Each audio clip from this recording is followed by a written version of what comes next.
আপনাদের নেতা হিসেবে, সহকর্মী হিসেবে এটি আপনাদেরকে আমি বলতে চাইছি, বলার চেষ্টা করছি, দয়া করে আসুন।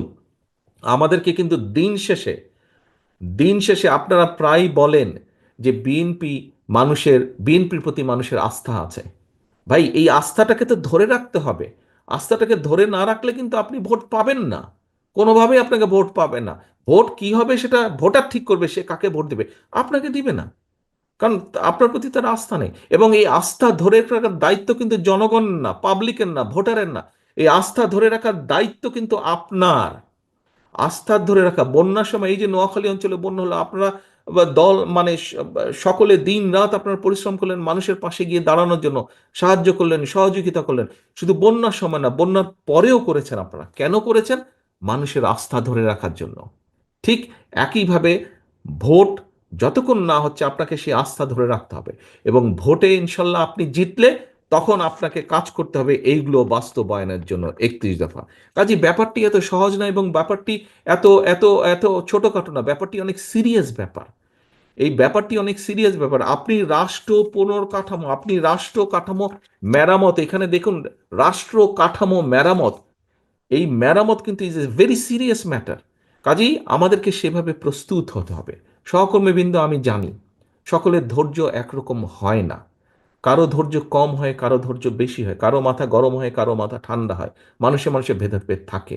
আমরা সহকর্মী, আমি আপনাদেরকে বারে বারে অ্যাড্রেস করছি সহকর্মী হিসেবে।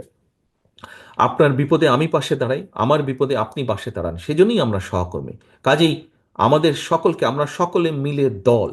আপনি ক্ষতিগ্রস্ত হলে আমি ক্ষতিগ্রস্ত, আমি ক্ষতিগ্রস্ত হলে আপনি ক্ষতিগ্রস্ত। কাজে আমাদেরকে প্রত্যেকের প্রতি খেয়াল রাখতে হবে। আমাদের খেয়াল রাখতে হবে দলের প্রতি। এবং দলের প্রতি যদি আমরা খেয়াল রাখতে পারি, তাহলেই আমরা জনগণের আস্থা অর্জন করতে সক্ষম হব।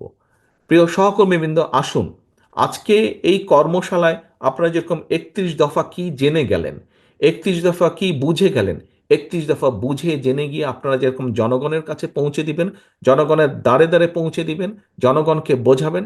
একই সাথে আসুন আজকে এই কর্মশালায় আমরা প্রতিজ্ঞা গ্রহণ করি, আমরা শপথ গ্রহণ করি যে জনগণের আস্থা নষ্ট হয় এমন কোনো কাজ করা থেকে আমরা নিজেদেরকে বিরত রাখব।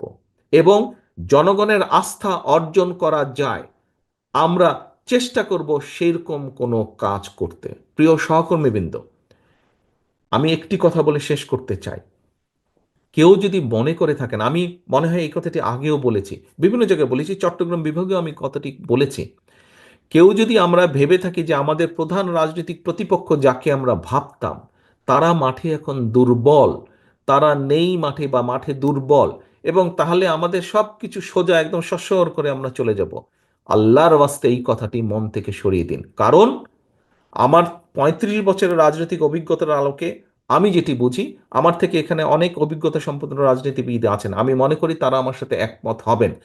আগামী যে নির্বাচন, এই নির্বাচন কিন্তু অনেক কঠিন। যে কোনো নির্বাচনে আমি মনে করি যদি আমাদের প্রধান রাজনৈতিক প্রতিপক্ষ থাকতো, মাঠে থাকতে পারত, সেক্ষেত্রে নির্বাচন যতটুকু কঠিন হতো, আমি মনে করি নির্বাচন আগামী দিনে আরো কঠিন, তারা দুর্বল হয়ে যেতে আরো কঠিন। এখানে অনেক ষড়যন্ত্র চলছে এবং অনেক অদৃশ্য শক্তি আপনার বিরুদ্ধে কাজ করছে।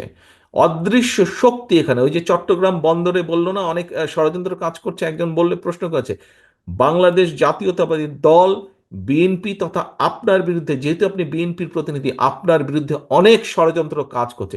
একটু ঠান্ডা মাথায় আল্লাহর বাস্তে এগুলো চিন্তা করুন আপনারা। আপনি ছাত্র দল হন, যুব দল, স্বেচ্ছাসেবক, বিএনপি, তাঁতি দল, মহিলা দল, যেই হন না কেন, আল্লাহর বাস্তে এগুলো একটু চিন্তা করুন। বহু ষড়যন্ত্র চলছে। এই ষড়যন্ত্রকে যদি উপড়ে ফেলতে হয়, এই ষড়যন্ত্রকে উতরে যদি আসতে হয়, আমাদেরকে ধৈর্যর পরিচয় দিতে হবে, আমাদেরকে ধৈর্যশীল হতে হবে, আমাদের আচরণ সেরকম হতে হবে। প্রিয় সহকর্মীবৃন্দ, আমি আশা করব, আমি বিশ্বাস করি যে যেই কথাগুলো আপনাদের সামনে শেষে আমি এসে বলেছি, আমি জানি সারাদিন শেষে আপনারা আজকে ক্লান্ত, খুব বেশি কথা শুনতে এখন ভালো লাগবে না, কিন্তু যে কথাগুলো না বললেই নয়, আমি আপনাদের সামনে সেই কথাগুলোই তুলে ধরেছি। আমি অনুরোধ করব, বিগত 15-16 বছর আপনারা অক্লান্ত অত্যাচার নির্যাতন সহ্য করে আপনারা এই জায়গায় এসে দাঁড়িয়েছেন। আসুন আমরা সকলে মিলে, আমরা যেই অত্যাচার নির্যাতন সকলে মিলে সহ্য করেছি, আমাদের সামান্য ছোট ছোট ভুলের জন্য যাতে আগামী দিনের আমাদের এই বিসর্জনগুলো যাতে আমাদের এই বিসর্জন যাতে নষ্ট না হয়ে যায়, আমরা সেই ব্যাপারে সচেতন থাকি। যে অত্যাচার নির্যাতন সহ্য করেছি, এখনো বহু মানুষের নামে মিথ্যা মামলা আছে, এখনো সেই মামলা উঠে নাই, মামলার খড়গ এখনো রয়ে গেছে। কাজে আসুন, যেই নির্যাতন আমরা সহ্য করেছি, যেই বিসর্জন আমরা দিয়েছি, সেই বিসর্জন যাতে নষ্ট না হয়ে যায়, যেই কষ্ট করেছি সেই কষ্ট যাতে নষ্ট না হয়ে যায়, এই ব্যাপারে আমরা সচেতন থাকি। আমরা 31 দফা মানুষের কাছে নিয়ে যাব, মানুষের আস্থা ধরে রাখার জন্য যা যা করা প্রয়োজন আমি সেটাই করব। আমাদের শেষ কথা হোক, আমরা জনগণের সাথে আছি, আমরা ইনশাল্লাহ জনগণের সাথে থাকব। কারণ জনগণই, রাজনৈতিক দল হিসেবে জনগণই আমাদের শেষ ভরসা।